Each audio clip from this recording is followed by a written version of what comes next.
Welcome to the Journal. Enhanced interrogation, harsh questioning techniques, extraordinary rendition. Now we know what they were really talking about. Throwing a man against a wall 30 times in a row, depriving a prisoner of sleep for 11 straight days, waterboarding one detainee 183 times. In a word, torture. With President Obama's release 2 weeks ago of those memos from the Bush administration's Office of Legal Counsel and the imminent release of photos documenting further mistreatment, a national debate has erupted over what to do with the overwhelming evidence of human rights abuse.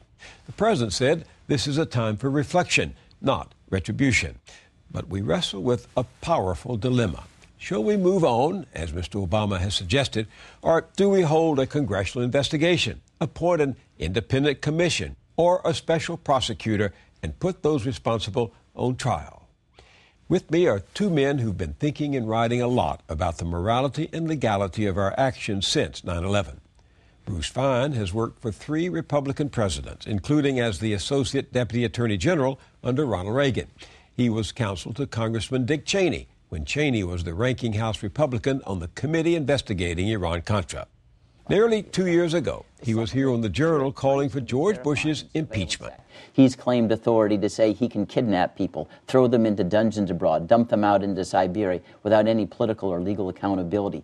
These are standards that are totally anathema to a democratic society devoted to the rule of law.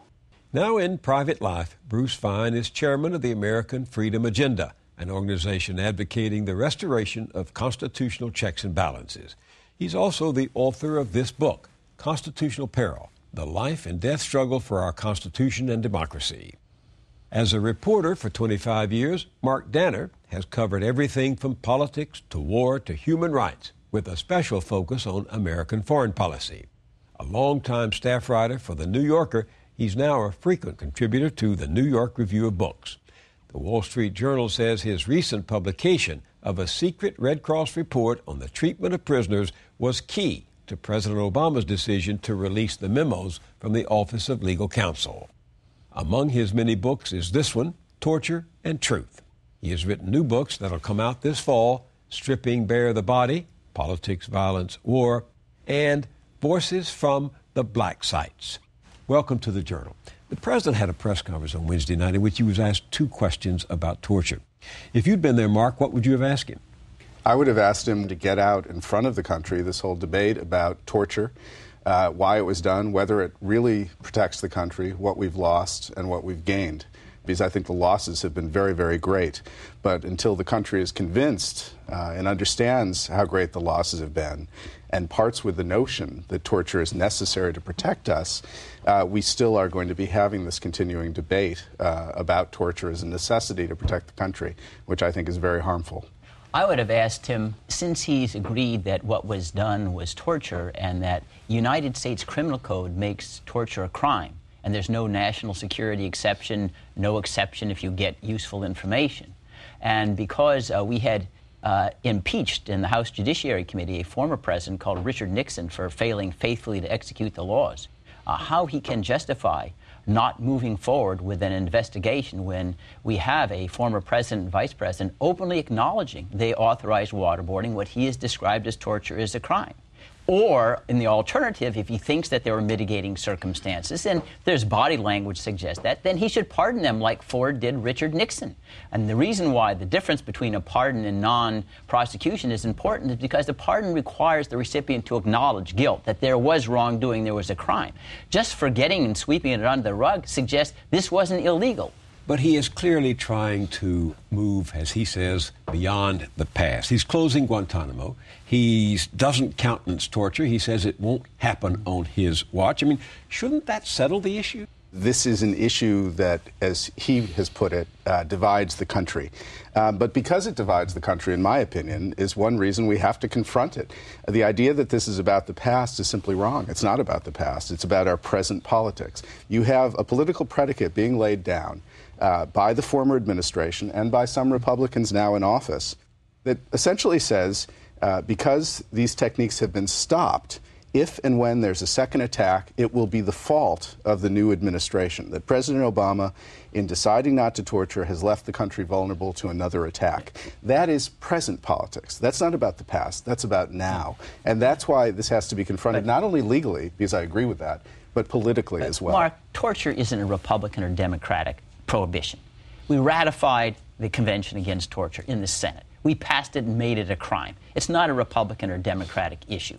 Moreover, with regard to this idea of, well, as long as we got good information, then we can flout the law. That's not how you do it in the United States. I've been around for 41 years. If you think the law is deficient, then we should have repealed the torture statute. In fact, if it was so important to undertake waterboarding and torture, Cheney should be out there demanding that it be reinstituted, because he still agrees that we've got Osama bin Laden and Al-Qaeda out there wanting to plot and kill us. He is out there demanding it be reinstituted. He should be asking, repeal the statute. You know, for all practical purposes, for all practical purposes, that is what Cheney is saying. Cheney is saying that the fact that we're not doing this now, he doesn't say waterboarding in particular, but he says the fact that we're not doing this now is leaving the country vulnerable. That is what he said. Let me play for you what former Vice President Cheney actually said to Sean Hannity the other day. Take a look.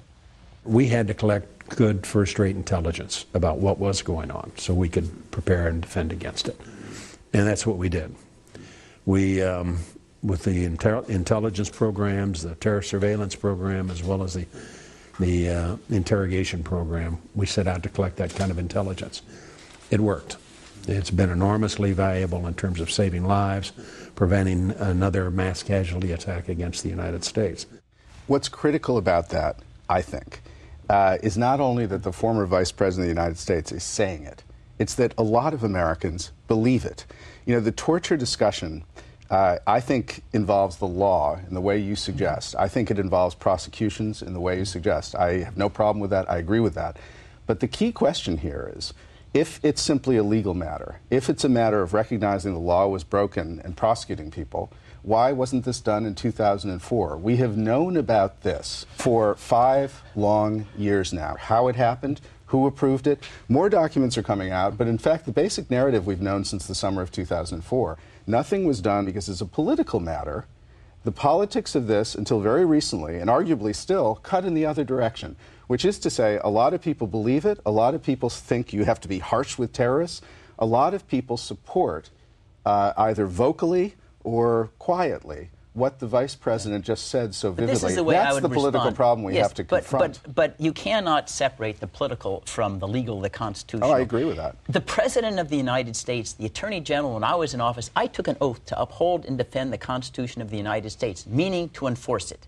And there's a way out of that. You can issue pardons. You don't have a right to consult the political forces and say, I'll just ignore the law. And in fact, in 2004, we confronted the same problem we had with Nixon. He wasn't going to investigate Watergate and the obstruction of himself. That's why I had a special prosecutor and ultimately an independent counsel. That hasn't been done in this case, but now the President and the Vice President who authorized this are gone.